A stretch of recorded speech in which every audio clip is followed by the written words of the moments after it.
overcast. Where is the bright, hot, glaring sun? It's not out. It's a miracle, you guys. We might be turning into fall over here in Arizona, and that would be awesome. Just checking on the garden. Everything seems to be doing well. Little carrots are coming up.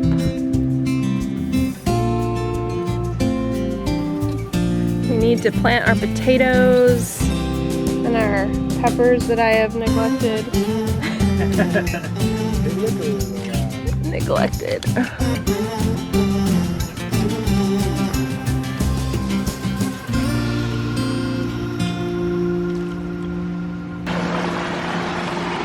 Hey, go for it. Do it at an angle a little bit if you can. Like 6 or 8 inches up. Oh, it's totally dead. Yeah, looks dead. I think we killed it. We gotta figure out where the soil line is. We didn't mark that. He's like doing it constantly.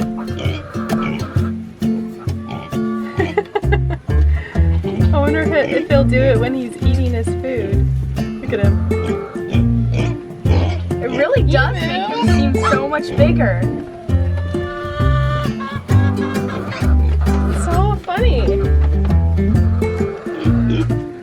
Like, he just does it constantly. That's so weird. I wonder if I go out there. Okay.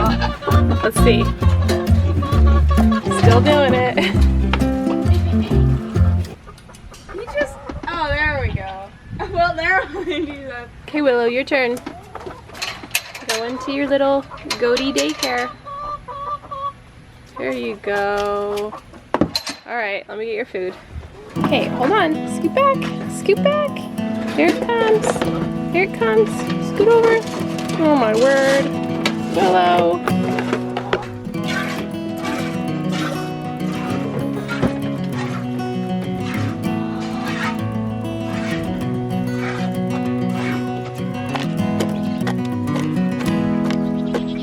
Okay, Luna. So listen. We've decided that Mabel is gonna eat in your spot, okay? And you're gonna eat in this spot. But when you jump down, don't go over to that spot and get all mad at Mabel, okay? Because all of your food, it's all down there, all the chaffee you want, okay? So don't get all mad. Okay, I think she understands. Okay, let's see what she does. Let's see. Okay. Hold on. You get it? Okay? Okay. Okay. Okay, that's better. Good girl. Okay, there you go. Oh my gosh, just scoot up like an inch. Doris.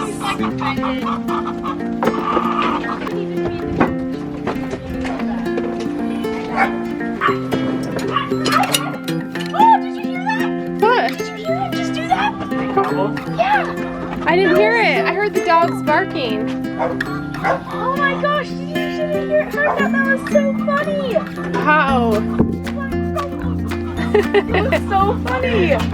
Tilly. Right, you ready, Tilly? Go! Run! Run! Hey guys, so we decided to sit down and answer some of the most common questions that get asked of us about the pond. So let's get started. All right. The first is the dimensions. Our pond is 20,000 gallons, and that's about 76,000 liters. I looked it up, so I'm good on that. Good. The overall dimensions of it is 25 by 35, and it's 5 feet in depth. And we've also got a bog that sits next to it, and it is 10 by 15, and it's about 3 feet deep, right? Yeah. It took about 100 tons of rock to build this entire And pond. boulders, and boulders and pebbles and all of that stuff. Now, we originally planned to go smaller. We were gonna go 5 feet less on each side, and then last minute, I decided to go just a bit bigger. So I think we could have done, with it being the original size, it would have been fine. It's a little bit better having big groups of people over. but you know.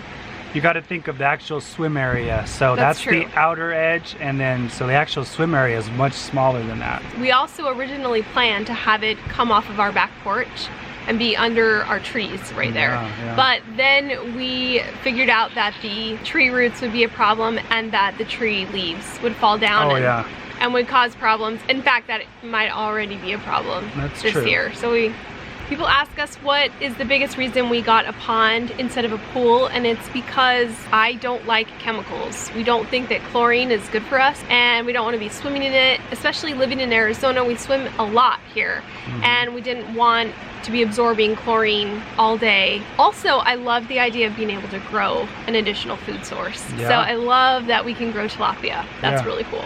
So it's hard to answer the question, when will the pond stop being green? Because it's kind of a waiting game to see when it's gonna finally mature. The water is actually really clear. You just see a tint of green because of the growth on the rocks. Yeah, so the clear water actually indicates that the bacteria is doing its job. So that's a good thing. The algae is there because there aren't enough plants to help filter out the nitrates in the pond. We've kind of learned that algae is just a plant.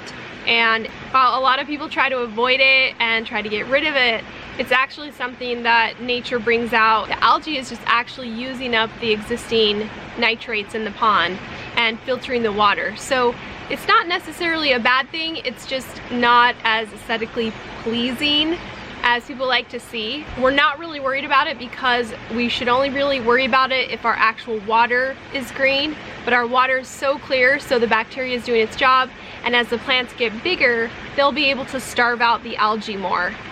All of this is confirmed through our testing that we've done to see what our levels are. So we've tested the pH and the ammonia, and then the nitrites and the nitrates, and everything so far looks great. So we're just essentially waiting on things to mature. Okay. Once we get more plants all around the pond and in the bog just filled up, then we're gonna see a lot of things change. And we actually tried to add a couple of things in the summer, but they all died. So we're gonna have to wait until early spring, and then we can add some more stuff and hopefully help get a jump start on its next year. We don't use any special chemicals or dyes or anything in the pond. Some people, you know, when they have a big pond, they'll put blue dye in to make it blue. All we do is add beneficial bacteria, and that colonizes and reproduces, and that does everything you need. We actually have to avoid putting chemicals in the pond. So we don't even wear sunscreen, and we use natural laundry detergent and things, but we want to keep the ecology really nice in the pond, so that's why we do that. I do have plans to try some fun plants like wasabi and watercress and water chestnuts. Just haven't got that far yet because we're just trying to keep everything really happy and healthy right now. We've never had a problem yet with having any snakes come to the pond, or mosquitoes haven't really been a problem, not at all. We definitely still have bees. Those are bothersome, but they're mostly in the bog anyway, so that's separate from the swimming area, so they don't really bother us. Yeah, it's been fine. Okay guys, we're never ever gonna add ducks or turtles to the pond.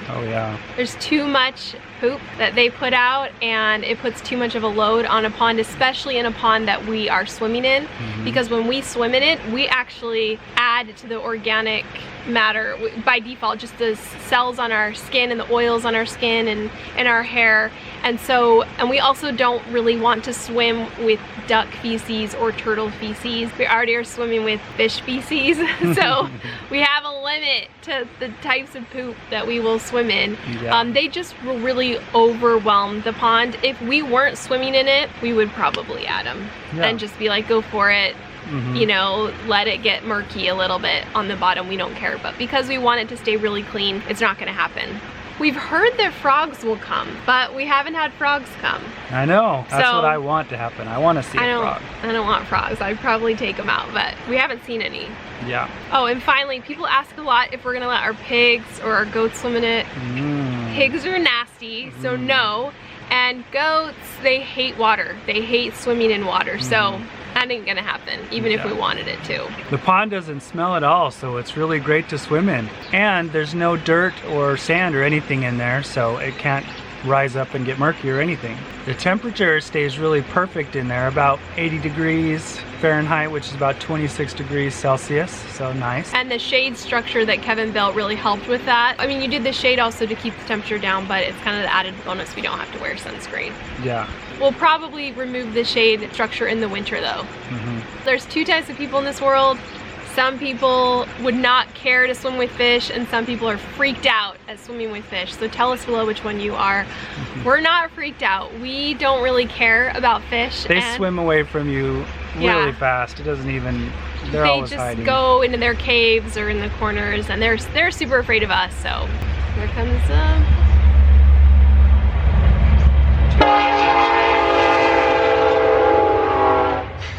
right when it comes.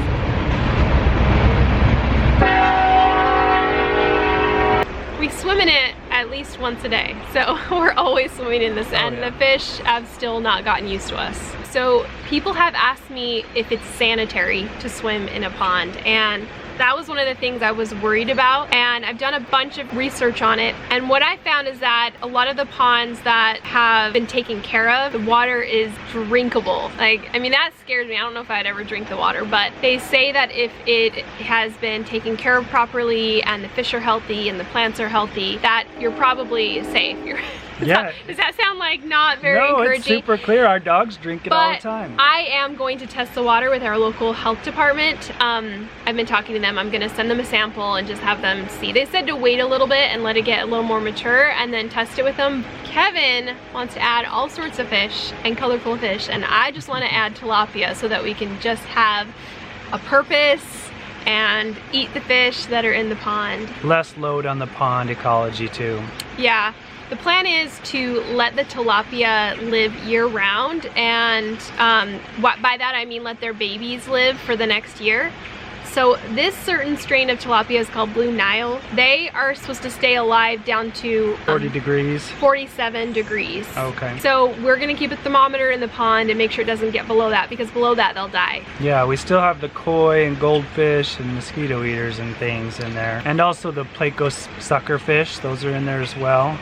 So we don't have to feed the fish, they all just eat algae. And bugs. Oh yeah. We haven't figured out how we're gonna actually catch the tilapia. We've tried to catch them with a net, they're way too fast. I think if we put a fishing pole in there, they will, with something on the end, they'll go for it. Or a big net with weights on it or something, a big fishing net like on a boat. We'll have to have you guys help us figure that out. And we've never had any problems whatsoever of cats or birds eating our fish so far, knock on wood. They have caves to go in. These shade covers keep away the big birds, I think. So the maintenance is pretty easy. All we have to do is add the beneficial bacteria we were talking about earlier. Once a week, the intake gathers a few leaves and things. If anything's floating on top, it goes right into that intake and you just pull it out. So we do have to keep the pumps running all day long. And that was something we didn't know. We thought we could turn it off at night or something, but we have to keep them running because we have to keep the bog filled up, and the bog hosts all of the bacteria.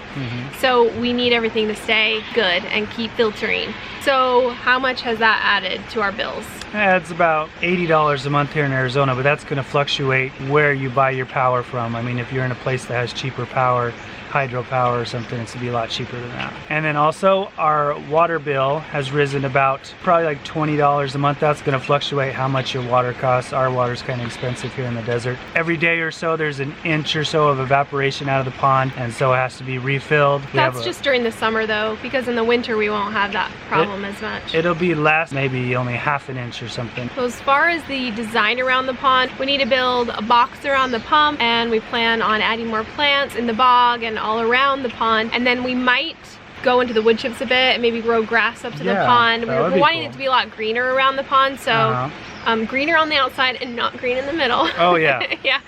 Very picky so we're gonna play around with it, and we're just kind of trying to get through our first year here and get a feel for what everything's supposed to be like.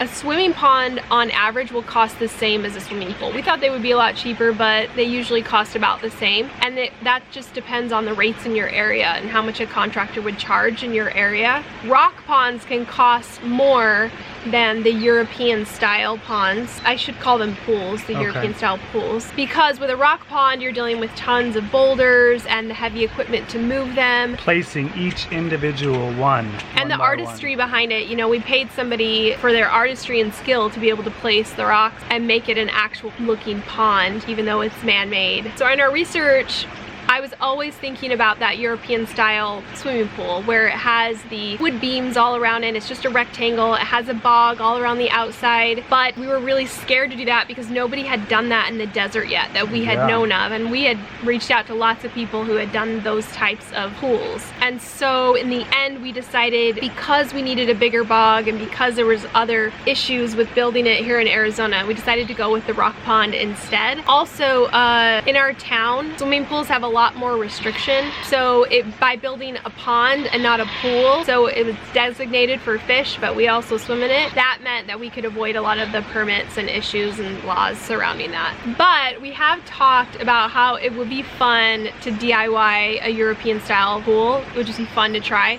So maybe in our future we'll try it at like a family member's house or something. It seems advantageous because the timbers don't take up as much space of your swimming area, and you don't bump your feet on the boulders and things, and it seems very like a good idea. Yeah, it seems good. We just, nobody's done it before in the desert. So people ask us a lot if we would do anything differently, and man, we went back and forth on DIYing it or hiring somebody to do it. Yeah, it's a big decision. We were really considering DIYing a European style, just rectangle pool.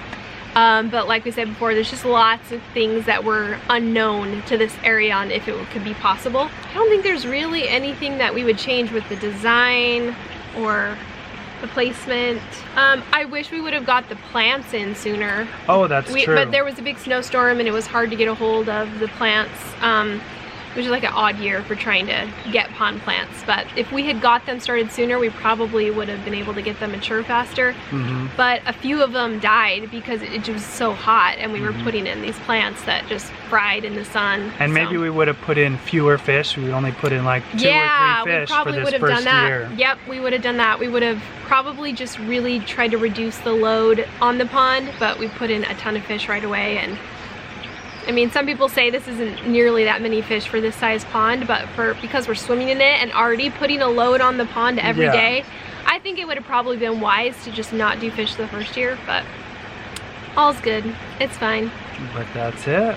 All right, guys, that's it for our pond Q&A. Post any more questions below, and that's it. Thanks. Right, we'll see you later. Bye. Bye.